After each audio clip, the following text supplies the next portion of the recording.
change it to Trump Street, man. All right. Don't find a lot of anti-gun sentiment in this area. The bullet's still sitting in my cheek. Scranton, Pennsylvania. You probably know it from The Office or because it's Joe Biden's hometown. A century ago, though, people knew it because it was one of the United States' most important and advanced cities, one of the first American cities to have electricity, and the center of the Pennsylvania coal industry. It's since lost almost half its population as coal and industry have died, though. We spent 24 hours in Scranton meeting gun shop owners, bartenders, and immigrants to understand how Scranton feels about its most famous native son ahead of the 2024 election. We're going to a special place. It's a surprise. No one in this car knows where we're going. Dude, why am I nervous? Do you guys have any bets? You ever seen that video of Biden being like, I grew up with the Irish community. I grew up with the Italian community. I grew up with the Jewish community. I grew up with the black community. I don't think I have seen that one. Very close relationship with the Greek American community, for real. I am Joe Bidenopoulos. I grew up in a heavily Irish Catholic community in Scranton, Pennsylvania, and a heavily Italian, Polish community. Raised in the black church, he knows I'm not kidding. The Persian culture is amazing. As a student of the Persian culture. I think we have one undecided voter here. Joe Biden, yet fired. Thank you, Trump. Save America. A liberal-free zone. Driving through Scranton here. These are some of the houses. PD, we're 1 minute from the mystery destination. Capture as much of this neighborhood as possible. We'll go this side. Oh, I know where it is, bro. Is this Joe Biden's hometown house? Stop. No. Bro, we are 1 minute away from Joe Biden's hometown house. So we are within 1 minute of President Biden's hometown crib. So he lived here until he was 10 because his family fell in hard times. I guess his parents had to sell a business or something, and he moved in with his grandparents here in Scranton. I think this is it. Right ahead? I think that's it. There's Joe Biden's house. Next we're going to Hunter Biden.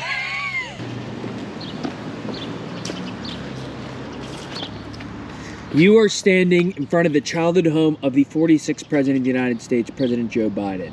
From this house to the White House. There he is, front yard, with a baseball bat.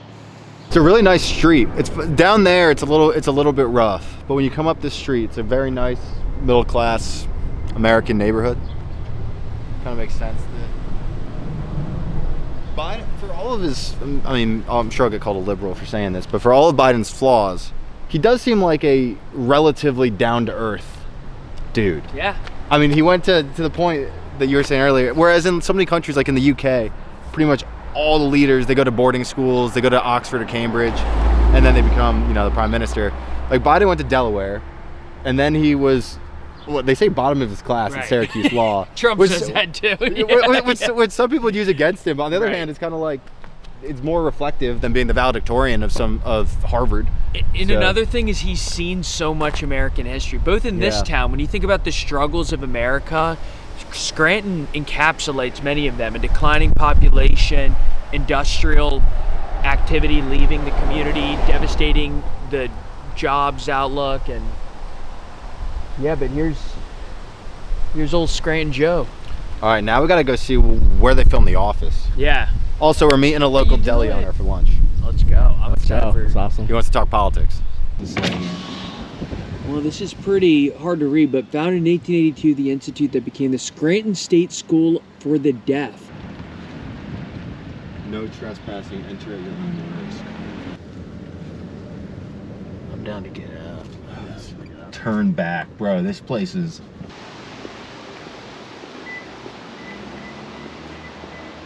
So this is just like 3 blocks up from President Biden's house. It's a abandoned school for the deaf. It's pretty eerie. You see these signs: leave, turn back, go home. Obviously there's cameras all over and it says private property, so I don't think there's like anyone hanging out in here, but definitely eerie. I mean, the street down there is nice too. This kind of came out of nowhere. Where are we off to next? Next we're off to downtown Scranton. Now no longer. Another smoke shop. Ross made a good point. I think a lot of people go to towns and they think they can capture them just based off a few abandoned buildings and then go, oh wow, this place is depressing and it used to be full of industry and everything. And but the scale of abandoned buildings here, like this one right here, of former businesses, of foreclosed on houses, of all that, it is significant. It is. Abandoned church, empty houses. Should we go in there and grab a beer?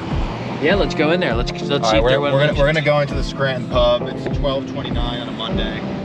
It's hard to see, but in the distance there's a Dwight Schrute mural. Anything else? Thank you. That's it. I think That's good. it? Cheers, Okay, sir. I'll just count it. 375. $3.75. Yes, the both. Are you Yep. kidding me? No, Okay, all right. We just came here from New York. We're used to paying 5 times. we're here. Okay. That's the other Great. price. That's the only Okay. thing. It's an icy cold Yingling. Cheers. Cheers. Any more questions that I don't answer? Probably Yeah. better. Where are you from? Eastern Europe, Bulgaria. Bulgaria. So we're here in Scranton because we're making a video about Joe Biden's hometown. Oh boy. So we thought we'd stop into the bar and have a beer and see what's I going guess on. the only thing you can account for the street names, Biden Express. Or, So the bar is taken from New York City, yes. and this is the oldest bar in all of Scranton. Yes. But you don't know how old it is. No, I don't, because But I it's just old. started here. But Yeah, it's old. she's brand new. She doesn't know. That's one of the first ones. What do you think people here think of Biden? Well, it's a heavily democratic city. Is that union? Is a lot of union workers here? That type Yeah. But I don't know. I don't think people are happy with the economy. And Are people from Scranton proud of the president being from here? yes, I would say so. Yes. Are you? Not so much. No. You go to high school in Scranton? Yes. Of your high school graduating class, how many are still in Scranton? Probably less than half. Less than half. Did you ever think about leaving? No. Married and they raised 4 kids here. You've seen Scranton change a lot. How has Scranton changed? I don't know. Neighborhoods were generations of families, and now, you know, those families have kind of left, and it's a changing face of Scranton. It's a lot more minority. Like immigrants? We got 2 right here. We got the girl behind the bar and the one bar owner. I mean, it's legal. Tony here took a bullet to the brain and survived. This is his story. 2018. I was in the wrong place at the wrong time. It was a random act of violence.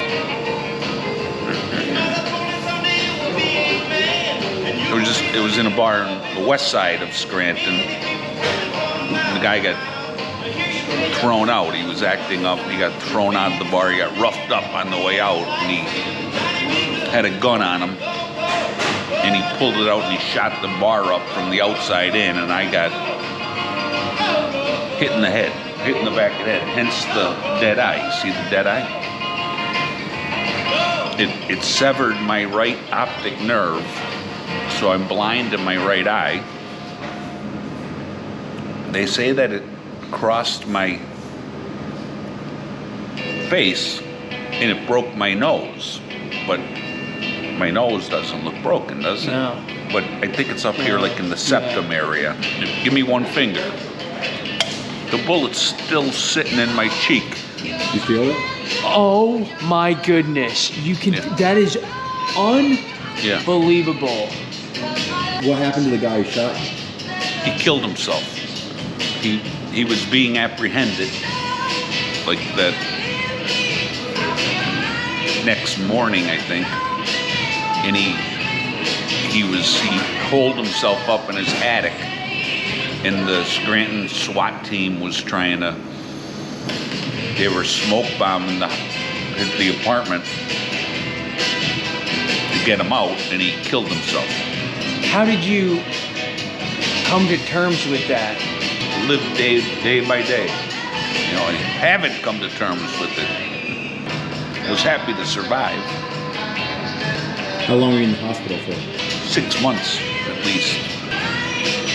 They took me from the there to the Geisinger Community Medical Center here in Scranton, and my brain was swelling. So they had to perform a craniotomy. You know what that is? Cut out your skull? Yeah, they jigsawed a piece of my skull off my head. The scar right there. And then they put me on a helicopter. They have a life flight, and they life flighted me to Danville Geisinger, the main Geisinger down in Danville. And they, I had surgery there to repair the damage. So I had to go back down for surgery. They peeled my head open like an orange and screwed in a prosthetic skull piece. Did this change the way you felt about guns in any way, or no? No. No.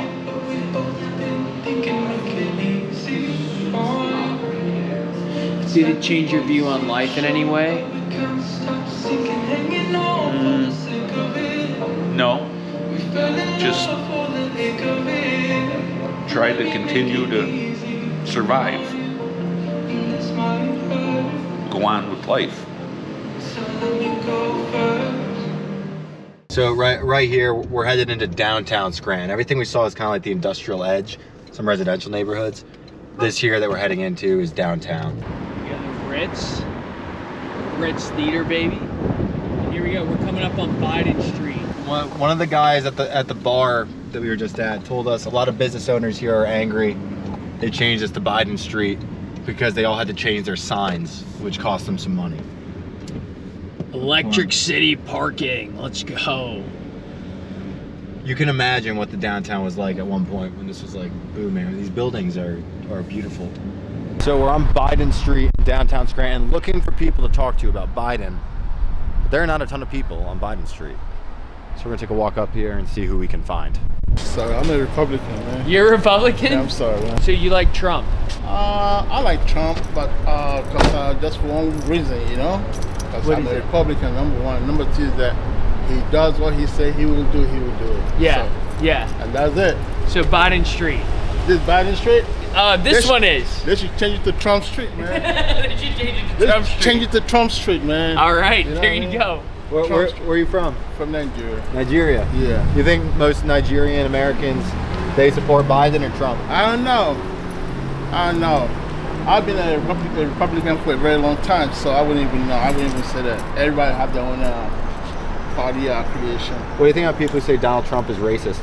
Well, I think what he said, you know what I'm saying, didn't represent everybody like me, like every other person, you know what I'm saying? Like color, we have to be real. We have to be truthful about that. The words he said sometimes. How's Scranton? Scranton is a pretty nice place. Very nice. They should change it to Trump. There you go. All right, bro. Thank you. Sharing. Have a good one. I was gonna say, tell us about Scranton. We noticed a lot of empty buildings, abandoned buildings. Is it better than it seems, worse than it seems? What should we know? Well, I think it's probably what you see is what you're going to get here. There are a lot of storefronts, empty storefronts. I think that there's a few developers who are coming into the area who are trying to make it better, who are trying to, take these abandoned buildings and do stuff with them, make apartments. I think they're doing a lot of that stuff just to clean it up and bring more people into the area. And I mean, it's slow, but it's happening. So I think it's moving in the right direction. Given that we're on Biden Street, we want to get a sense of what people here think of Biden himself. I don't have much of an opinion. We grew up like 2 weeks. That's my sister right there. We grew up like 2 blocks away from his house, but really, no way. I mean, I'm not really into politics, but I like what they do around here. But they name a lot of stuff after him. But other than that, I don't really have an opinion too much. Yeah. Is Scranton proud of having him? I would say so. Yeah. What are you more proud of, Joe Biden or The Office? Probably The Office. The Office? That's a good question. More people come here for The Office than Joe Biden, I'll tell you that. Yeah. Do you want to live in Scranton when you're older? No. Why not? I've been here my whole life. I go to school here, so. Yeah. I mean, if I come back here older in life, so be it. But I got to get out at some point just to see what it's like somewhere else. It's a really unique community, and I must say, maybe it's just being outside on a Monday afternoon, but a lot of older people, just a few we've talked to are on disabilities. You'll see a lot of Vietnam War vet license plates. But yeah, a lot of smoking, friendly people for sure. It's kind of funny to be so famous for two things, the office and President Biden. We're about to drive past a pretty familiar site. We're in Scranton, Pennsylvania. And I had no clue this was a real paper company here. Under the bridge. And quite cute. Kind of hilarious to see the actual environment. So the building from the theme song is totally abandoned. The paper companies. Do you have a great attitude to work at our office? Okay, it looks like there's some sign of life there, but there you go. They've done a Mifflin on that side. We have been recommended a deli owner in the countryside outside Scranton who has offered to treat us to lunch, teach us about Scranton, and give us a free sandwich.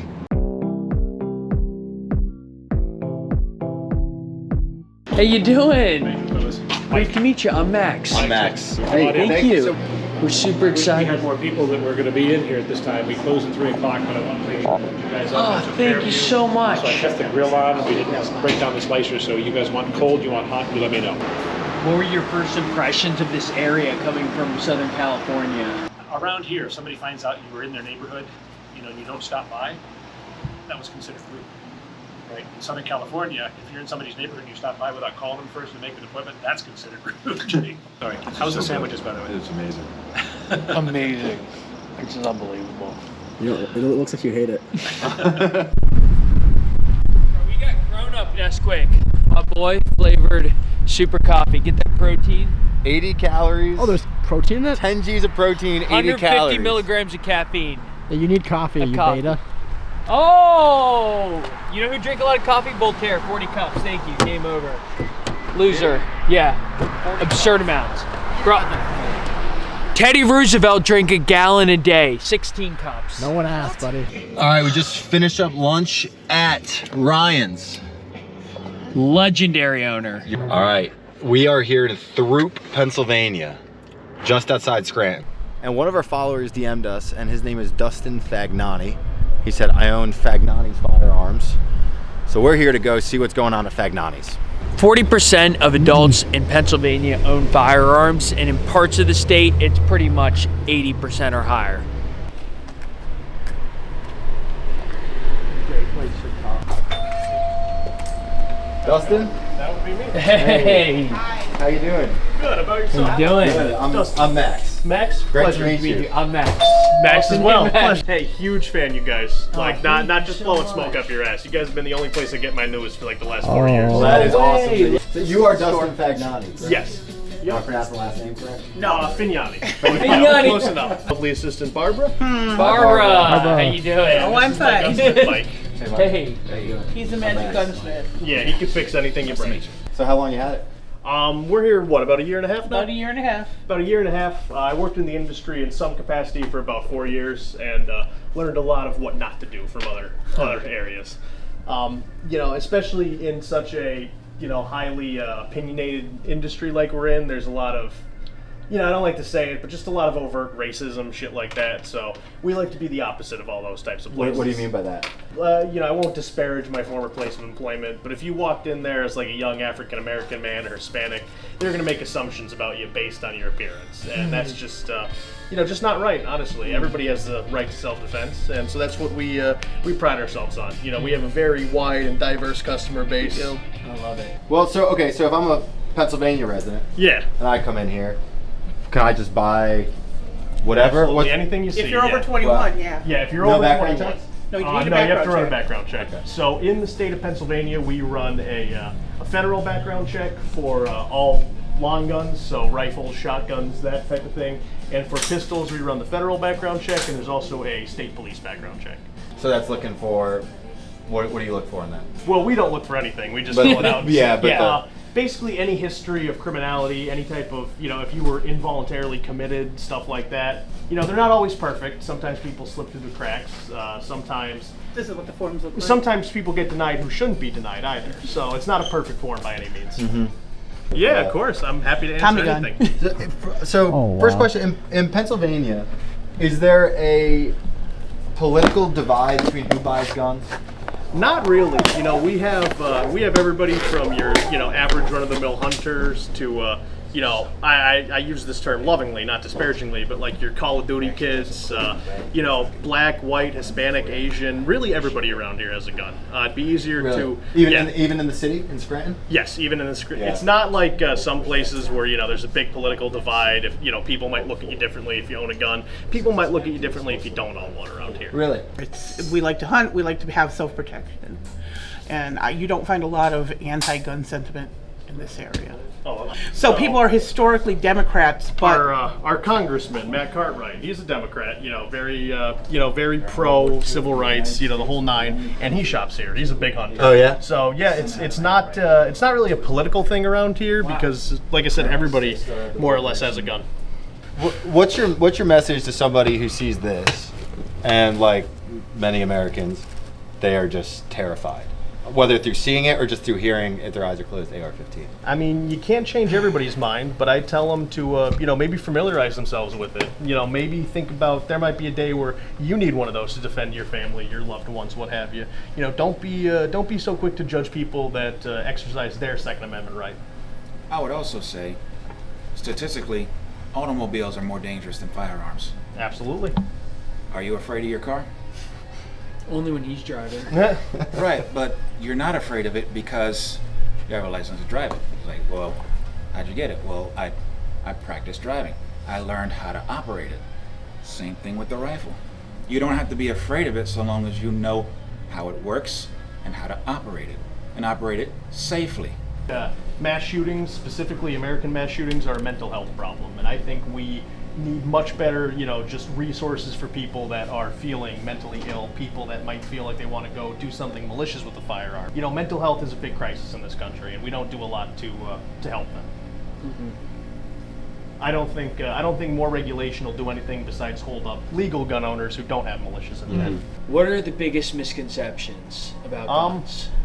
I'd say number one is that all gun owners are, right-wing kooks that, want nothing more than to cause bedlam and discontent among the general populace. I mean, there are a lot of, everything from sweet old ladies to, your parish priest. Exactly. We have a few clergy. Father Tom's packet. Yep. We do have a few clergymen who are, because you don't know. You want to protect your family. You want to protect your home. You want to avoid, being carjacked, for example. We have clergymen. We have rabbis. We have imams. People from all walks of life that come here to exercise their Second Amendment right. And quite frankly, even if it wasn't a constitutionally guaranteed right, I'd still have guns. They're, especially growing up in some place that has a high crime rate. First time I ever had a gun thrown in my face, I didn't say, "Oh, we need to ban those." It was more of a, Mandalorian type thing, like, "Oh, I got to get me one of those." So, was that in Baltimore? Yes. What happened? I was 14, maybe 15, doing things I shouldn't have been doing with people I shouldn't have been doing them with, and some kid got a gun thrown in his face, getting robbed, and we all got shaken down for our shoes and wallets and shit. And wow. Pretty quickly after that, I realized, I want a gun. I'd like to be able to defend myself. So yeah, so you said you're bisexual. Yeah. And in the gun industry, you run into problems with that? I wouldn't say. I think people are either wise enough to keep their mouth shut about it, or just it's not a problem for most people. Whereas some people might shake their fist and say, "Oh, I'm never going to give them my money because I don't agree with their sexual orientation." It doesn't matter for most people. Because we don't bring it up with them, unless asked. In terms of buying guns, though, if you were to go to, say, like a different store? At certain stores, yeah, you definitely would be treated differently, if not just outright turned away for being, for having a different sexual orientation, different skin color, different religion. Not to get grim, I mean, hypothetically, what would you think if somebody came in here, bought his guns, went out, and killed someone? What would you think? We'd be very sad. Obviously you don't want that to happen, but at the same time, You know, you can't account for everyone's mental state. You can't account for, I mean, if they passed a background check and they got a clean bill of health, the state police decided, yes, this person can own a firearm, there's not much you can do at that point. Like I said, you obviously don't want that to happen, and if there's even the slightest inclination that they may do something malicious with that firearm, we're not going to sell it to them.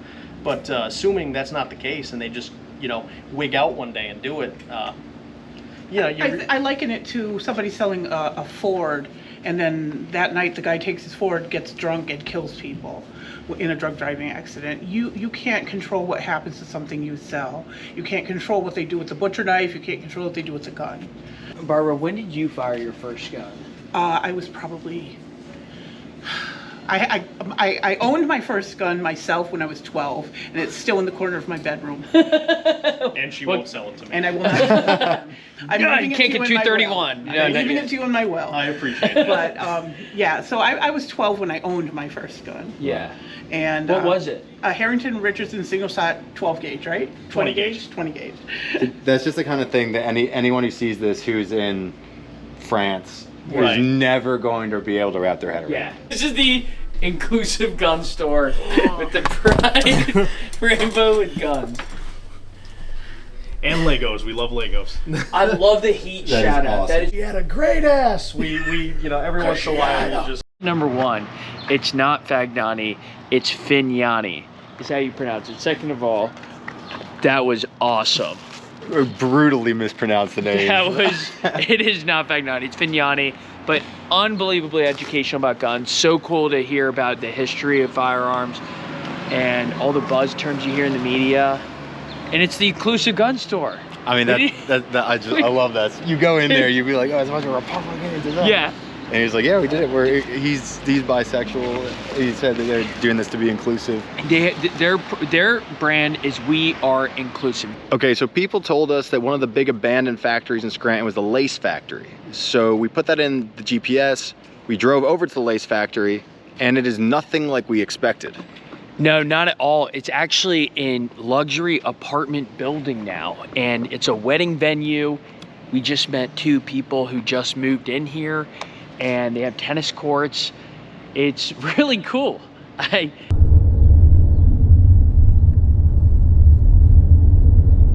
Yo, Holler at me.